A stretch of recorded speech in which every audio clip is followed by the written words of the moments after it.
paz. Hola, bienvenido. Este es el primer tema de tu curso de cálculo integral. En este tema analizaremos métodos que sirven para aproximar, ojo, no calcular, aproximar la superficie que está contenida en contornos curvos. Pareciera ser algo complicadísimo porque estamos acostumbrados desde primaria a calcular prácticamente puras figuras que tienen contornos rectos, a excepción de la circunferencia o el círculo. Entonces, vamos a iniciar aquí. Comenzamos.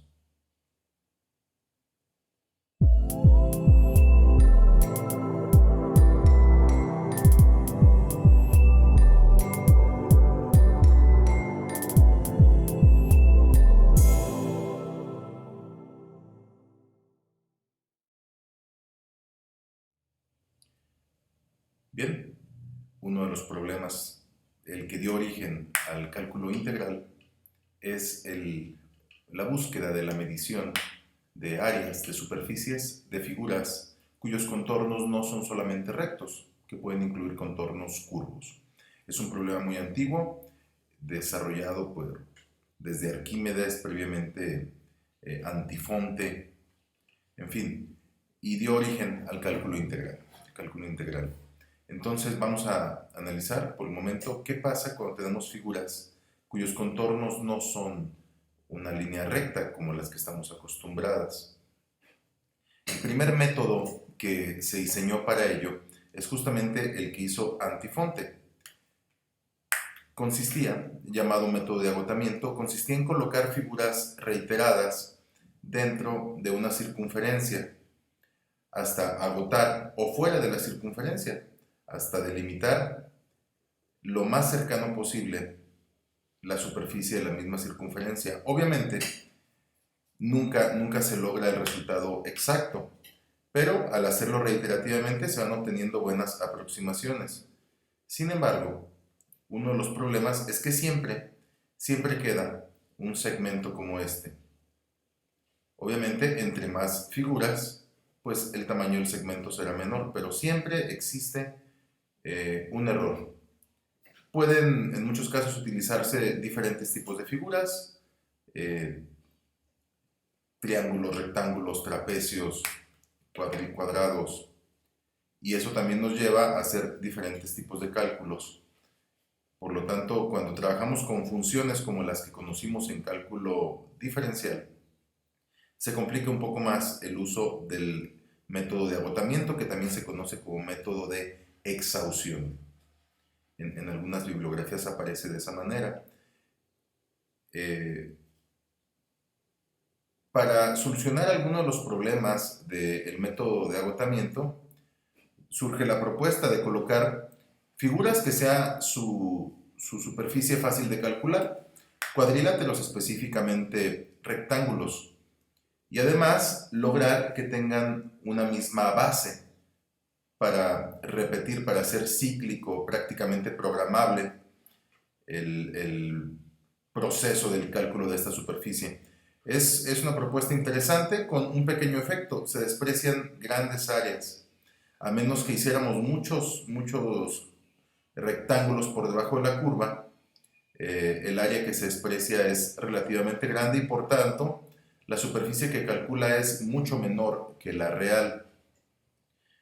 Y pues dicen, si no es gato es gata.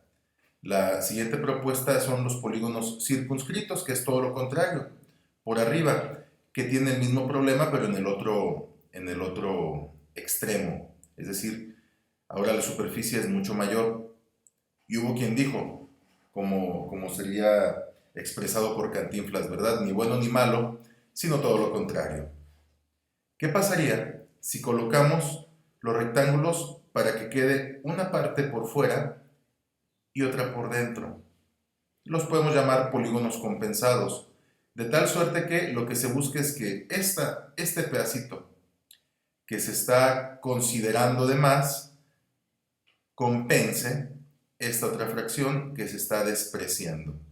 Y la verdad es que relativamente para una cantidad pequeña como esta de rectángulos, da muy buenas aproximaciones, como vamos a ver enseguida. Y una cosa más, para todos los métodos, para todos, incluyendo el de exhaustión, no se diga inscritos, circunscritos o compensados, si nosotros hacemos más figuras, vamos a estarnos acercando aún más al área real. Vamos a revisar un ejemplo del mejor de los 4 métodos, que es el de polígonos compensados. Analizamos esta función que está graficada aquí, que es la función 0.1x cuadrada. Aquí no puse el cuadrado por problemas del editor de texto, más 1. Esta función es 0.1x cuadrada. Y yo quisiera calcular el área que está en toda esta sección por debajo.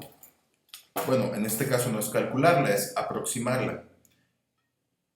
Desde que x vale 0 hasta que x vale 8. Y vamos a utilizar inicialmente 4 rectángulos. Una cosa que hay que analizar, por ejemplo, este primer rectángulo, su inicio es en x igual a 0 y su fin en x igual a 2. Su base es 2, pero su altura no la conocemos. La vamos a obtener sustituyendo en la función el valor de x de la mitad de este rectángulo, que es 1. Es decir, en la función 0.1x cuadrada más 1, voy a sustituir 1 y eso me va a dar esta altura.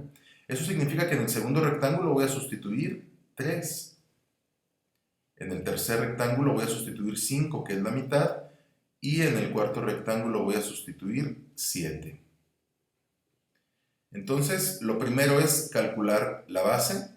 La base de todos los rectángulos, aquí gráficamente la vemos que es 2, pero aún sin necesidad de hacer la gráfica, nosotros sabemos que la figura va desde x igual a 0 hasta x igual a 8. Y son 4 rectángulos. Si va a avanzar en total 8 unidades, en 4 rectángulos, cada rectángulo corresponderá a 2 unidades. Que esto es lo que explico aquí. Son 8 todo el recorrido en 4 segmentos que serán cada uno de 2 unidades. 8 entre 4 es 2. Eso significa que si después hiciéramos uno con 8 rectángulos, pues sería la base 8 entre 8, que es 1. Y para calcular la superficie hacemos una tablita como esta. Cada uno de los rectángulos, el 1, el 2, el 3 y el 4, con su base, que es la misma para todos, y el x central, el punto de la mitad, el que les indicaba. Vamos a revisar otra vez. Primer rectángulo, su x central es 1, es la mitad. Segundo es 3, el tercero es 5 y el cuarto, su x central es 7. Es el promedio o la mitad entre el punto donde inicia y el punto donde termina. Y lo que hacemos es sustituir esa x central dentro de la función 0.1x cuadrada más 1, en donde x pues va a ir valiendo el valor de x central. Esa va a ser la altura de los rectángulos, y si ya conocemos la base y la altura del rectángulo, con una simple multiplicación podemos obtener el área. Entonces, para el primer caso, 0.1x cuadrada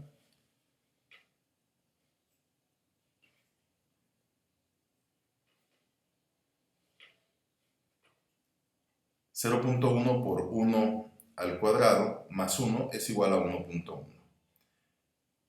Lo mismo pero con 3 es 1.9, con 5 es 3.5 y con 7 5.9. Vamos a revisar gráficamente, a ver si coinciden estas alturas. 1.1, 1.9, 3.5 y 5.9. ¿Sí, verdad? 1.1, 1.9, 3.5 y 5.9. Sí coincide con lo que está representado gráficamente. No necesitaríamos teóricamente hacer esta comprobación, pero lo hago para demostrar que los cálculos que tenemos aquí son correctos. Entonces ya conozco la base y conozco la altura de cada uno de los rectángulos. Una simple multiplicación me dará el resultado. 2 por 1.1 es 2.2. 2 por 1.9 es 3.8, 2 por 3.5, 7, y 2 por 5.9, 11.8. La suma de las áreas de los cuatro rectángulos es 24.8. Y por otros métodos ya de cálculo integral, determinamos que el área real es 25.0667. En realidad es un 6 periódico, 0.066 periódico. Pareciera mucho la diferencia de 24.8 a 25.0667, pero la verdad es que es una diferencia aproximadamente del 1%. Es una diferencia totalmente tolerable, muy aceptable este resultado. Con cuatro rectángulos, con poquitos rectángulos, logramos una excelente aproximación. ¿Qué pasaría si nosotros, en lugar de 4 rectángulos, hacemos el estudio con 8 rectángulos? Lo que va a suceder, pues es que tenemos un resultado más preciso, de 25. ¿Cómo cambia la tabla? Pues ahora son 8 rectángulos, cuya base es de 1, como habíamos anticipado hace un rato, y el X central, pues cambió. Obviamente, el primer rectángulo, si tiene base de 1, empieza en 0, termina en 1, y el punto medio de ambos, pues es 0.5. Segundo rectángulo empieza en 1, termina en 2, su punto medio es 1.5.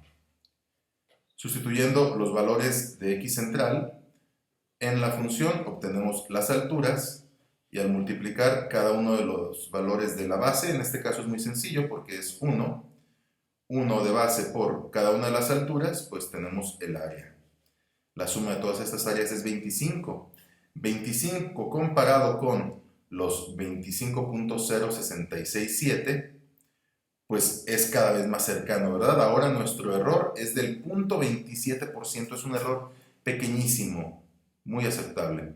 Entonces, con esto estamos comprobando además que si hacemos una mayor cantidad de rectángulos, vamos a obtener resultados pues mucho más cercanos al real.